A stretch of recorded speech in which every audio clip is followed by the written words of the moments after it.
Baik, assalamualaikum warahmatullahi wabarakatuh. Kita berjumpa lagi dengan channel 1000. Kali ini saya mau membahas tentang alat ini, baik dari segi fungsi, fitur, dan cara pemasangannya. Ini adalah Automatic Transfer Switch atau biasa disingkat dengan ATS. Alat ini berfungsi untuk memindahkan jalur listrik secara otomatis ya. Perpindahannya bisa dari PLN pindah ke inverter atau genset, ataupun sebaliknya ya, dari inverter atau genset pindah ke PLN. Contoh sederhananya ketika kita ingin pada saat mati lampu atau listrik PLN padam, listrik di rumah kita itu bisa otomatis pindah sendiri ke backup listrik ya, seperti inverter PLTS ataupun genset. Nah, kita bisa gunakan alat ini nih, bentuknya lebih simpel dan pemasangannya juga ini lebih praktis kawan-kawan. Kita mungkin selama ini lebih familiar dengan tuas manual pemindah genset seperti ini ya. Pilih jalur nomor 1 dari PLN atau pilih nomor 2 dari genset. Yang tengah 0 ini netral, tidak terhubung ke PLN ataupun genset. Nah, cam starter itu sistem kerjanya hampir sama saja dengan ATS ini kawan-kawan.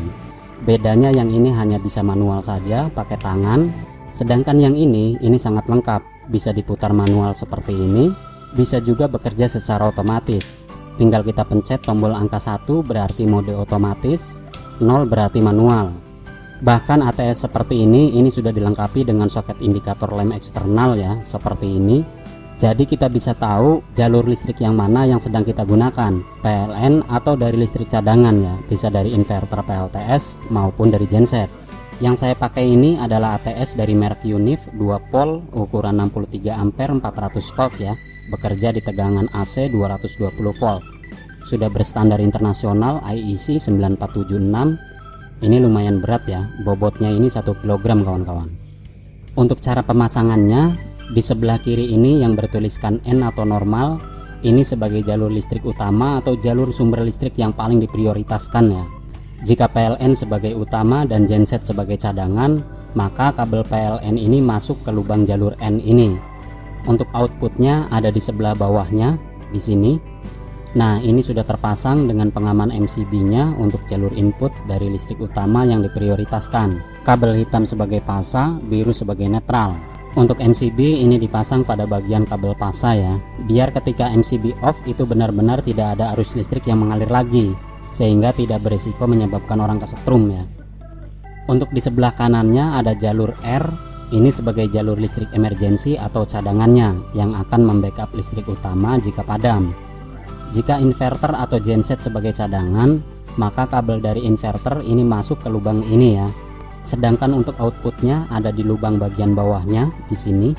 Untuk jalur input dari inverter juga saya pasang MCB untuk proteksi overloadnya ya. Karena sifat ATS ini hanya berperan sebagai saklar pemindah jalur saja. Sistem pengaman juga tetap harus kita pasang. Pemasangan kabel input dari kedua jalur ini juga harus diupayakan selaras ya. Jika di bagian sisi N ini kabel pasa warna hitam di sebelah kiri dan netral kabel warna biru di sebelah kanannya, maka begitu juga untuk pemasangan pada kabel input dari listrik cadangannya, pasa hitam di kiri dan kabel biru sebagai netral di kanannya.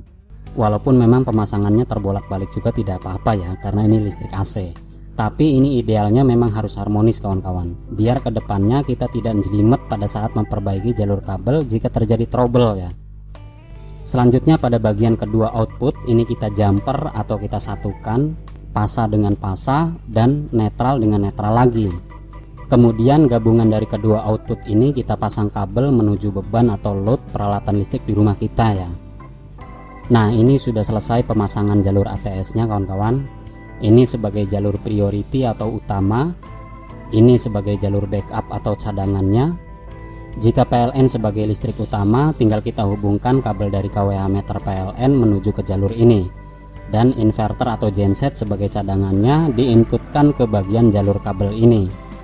Sedangkan ini sebagai load atau beban ke peralatan listrik di rumah kita ya.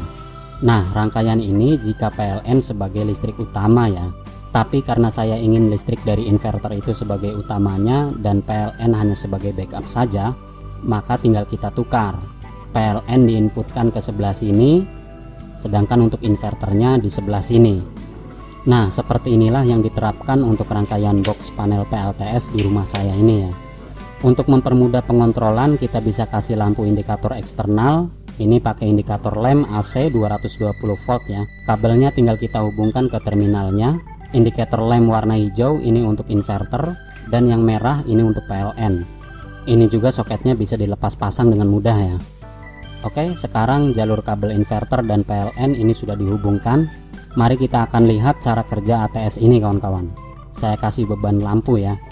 Posisi sekarang baik dari inverter dan PLN ini masih off, dan posisi ATS dalam mode pilihan otomatis ya. Coba kita umpamakan listrik PLN sebagai cadangan ini nyala. Nah, ini beban load diambil alih langsung oleh PLN ya.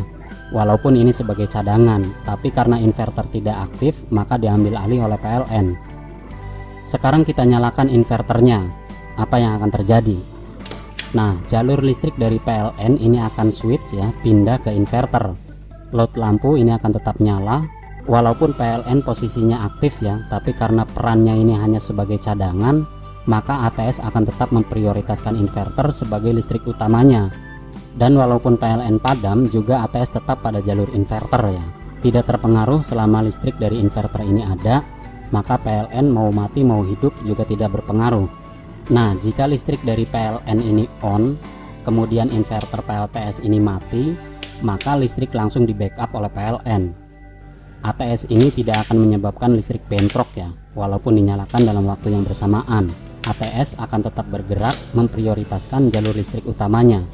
Untuk perpindahannya, karena ini sistem kerjanya pakai dinamo motor ya, jadi ini ada sedikit jeda sekitar setengah detik lah. Nah, seperti inilah kerja ATS otomatis kawan-kawan. Jika ingin manual, kita bisa tekan saklar kecil ini ke 0, maka ATS dalam mode manual. Tinggal kita putar tuasnya mau pilih inverter atau PLN. Cuma ATS ini untuk indikatornya kurang bisa bekerja baik di mode manual ini ya. Indikator dari jalur cadangan kadang nggak hidup ini.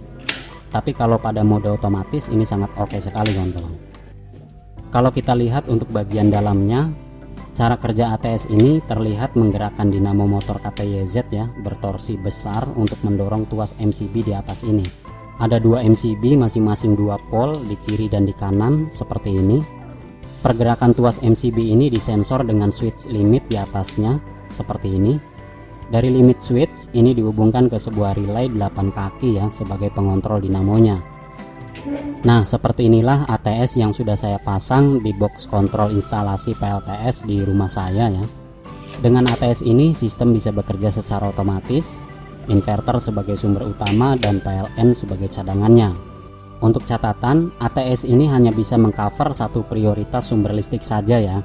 Maksudnya adalah sebelum ATS ini dipasang, di sini kita harus memilih, pilih PLN sebagai prioritas dan inverter hanya sebagai backupnya, atau kebalikannya, inverter sebagai sumber listrik utama sedangkan PLN sebagai backupnya.